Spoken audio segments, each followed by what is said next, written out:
Salut, c'est Pepper Ludo et je suis heureux de te retrouver aujourd'hui, surtout qu'aujourd'hui je suis en extérieur et je suis à Paris Parc des Expos pour voir l'exposition Harry Potter.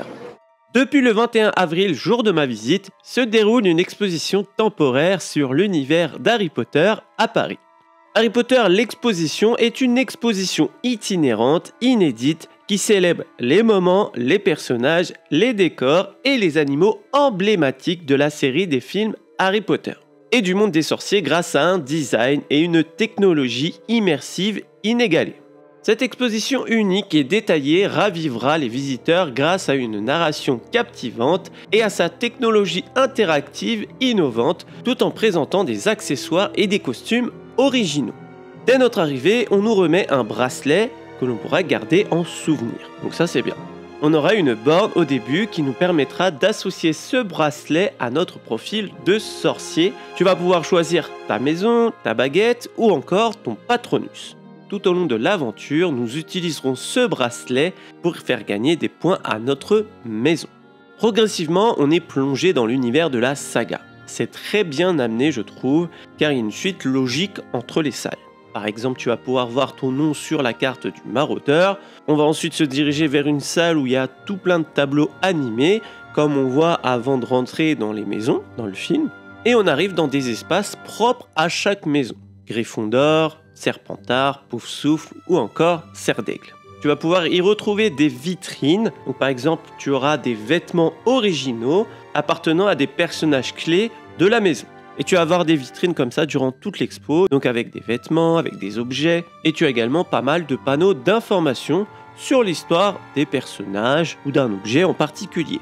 C'est très intéressant car tu peux en apprendre un petit peu plus sur la saga, et même si tu es incollable sur l'univers d'Harry Potter, ça peut te permettre de te remémorer certaines informations que tu aurais peut-être oubliées. Alors, il y a plusieurs endroits dans l'exposition où tu vas avoir de quoi badger ton bracelet que tu as eu à l'entrée. Et en fait, ça va te permettre de faire gagner des points à ta maison. Moi, j'ai pris Poufsouffle. Et du coup, le but, c'est de faire gagner du point à Poufsouffle. Il y a ma petite photo.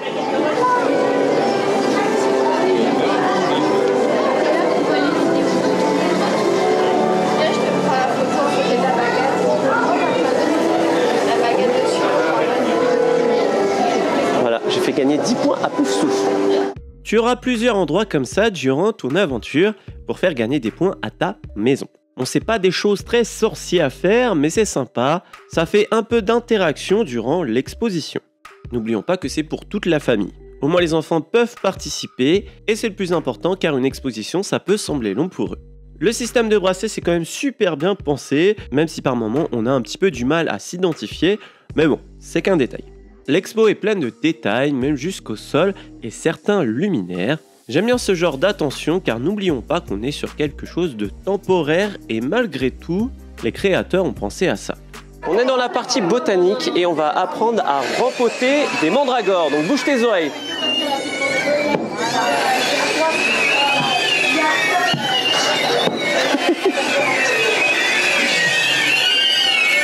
Mine de rien, c'était assez réaliste de déterrer une mandragore, car en plus du bruit hyper strident, il y avait une certaine résistance pour la sortir de terre. À partir de cette partie, le côté interactif change. Il me semble qu'on n'a plus besoin d'utiliser le bracelet, ou peut-être une fois. Les interactions se font plus dans le réel, on va dire.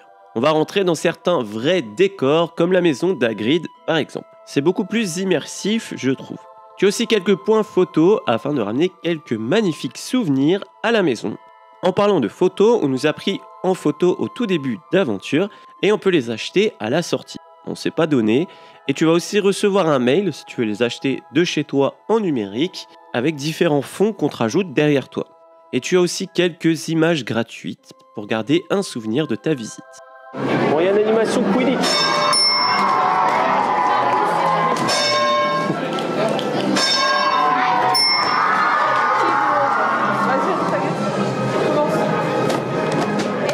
Il y a une balle coincée.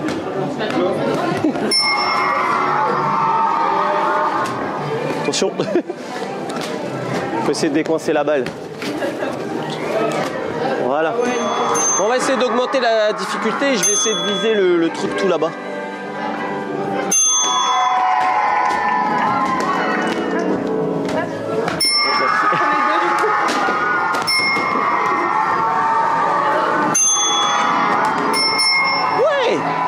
jamais rien lâché, c'est la devise des poufs souffles. J'en sais rien, mais ça faisait bien.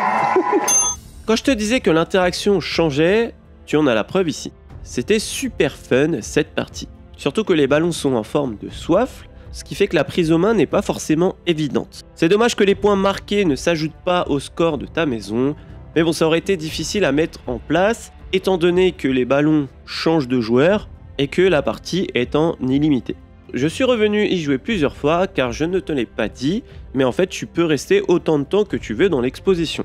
Donc libre à toi de revenir en arrière pour refaire une salle.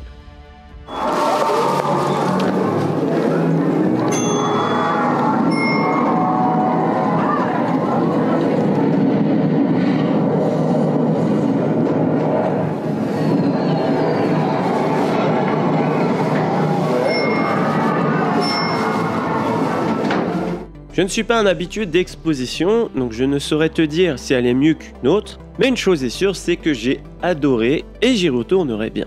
Pourtant sur le papier, c'était mal parti, car je ne suis pas fan de ce genre d'activité. Mais étant donné que j'aime bien Harry Potter et que c'est pas mal interactif, j'ai pas vu le temps passer. J'avais le créneau de 12h30 et j'ai dû rester jusqu'à 17h. Bon certes, comme je filmais, ça prend plus de temps, mais en soi, je pense que tu peux y passer facilement 2 heures à l'intérieur. Surtout si tu lis toutes les pancartes et tu reviens dans certaines salles. D'ailleurs, c'est l'astuce que je peux te donner. Comme on rentre dans l'exposition par créneau, on rentre en groupe et ça fait un certain nombre de personnes au même endroit. Donc ce qui est pas mal à faire, c'est de passer rapidement certaines salles et revenir lorsque le groupe a avancé. Et tu te retrouves forcément tranquille dans certaines salles car tu vas être entre deux groupes. Mais bon, en soi, c'est vivable. C'est pas non plus blindé. Il y a du monde, mais c'est pas non plus la folie comme on peut avoir souvent dans ce genre de lieu. Le seul endroit où c'est vraiment le bazar, c'est pour entrer dans la maison d'Hagrid. Comme il y a un point photo et que c'est exigu, on est obligé d'attendre que les gens finissent leurs photos et ça crée un bouchon. Mon passage préféré, c'est celui du Quidditch, car c'est super amusant et immersif. Tu as des scènes cultes aussi, comme la chambre de Harry sous l'escalier. D'ailleurs, tu vas y voir pas mal de détails à l'intérieur, comme ses jouets. Et il n'y a vraiment pas de place. On a aussi une partie, on va dire, sur les méchants, où tu vas pouvoir y voir les Horcruxes, et c'est vachement joli, mine de rien. Bref, c'est un bel endroit pour les fans de la saga. J'étais avec une personne qui a déjà fait les studios Harry Potter à Londres, et elle a beaucoup aimé. Donc c'est sûr que c'est moins poussé que là-bas, mais si t'es dans le coin, ça fait toujours moins loin que d'aller en Angleterre. Bon, par contre, je préfère prévenir, il n'y a pas de toilettes dans l'exposition. Et pourtant, on a demandé au personnel et ils nous ont dit que les seules toilettes étaient à l'extérieur du bâtiment. Donc avant d'entrer, prends tes précautions. Bon bah voilà, on a fini notre aventure Harry Potter. Donc derrière, on a le tableau des scores. Comme tu peux voir, il y a beaucoup de gens qui ont choisi Gryffondor. On va aller se faire un petit tour à la boutique et il y a également un point de restauration. Comme chaque lieu comme ça, tu as une boutique pour te permettre de ramener un souvenir à la maison. Et tu as de tout. Tu as des vêtements, de la papeterie, bien entendu des baguettes, de la bière au beurre, des porte-clés, des magnettes, bref, tout ce qui tourne autour de l'univers d'Harry Potter.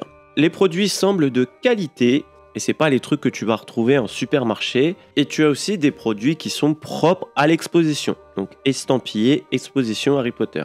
Bon, par contre, il faut prévoir un sacré budget. J'ai vu un pull à 100 € par exemple. Je te rassure, il y a quand même des choses à moins de 10 €, mais les prix piquent comme on dit. À la sortie, qui est aussi l'entrée, tu as également un point de restauration avec notamment des sandwichs et des sucreries.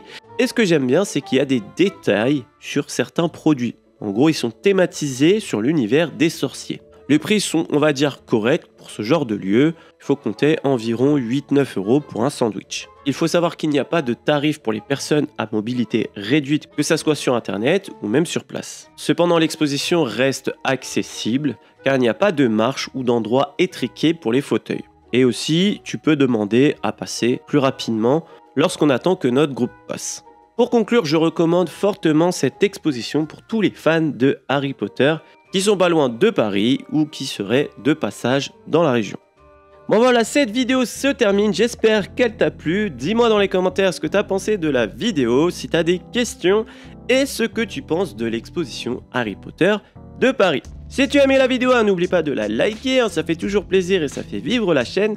Si tu découvres la chaîne grâce à cette vidéo, n'oublie pas de t'abonner juste en dessous, il y a un petit bouton. Ici, on parle des parcs d'attractions et tout ce qui est lié au divertissement toutes les semaines. Sur ce, il ne me reste plus qu'à te faire des bisous. Et bim!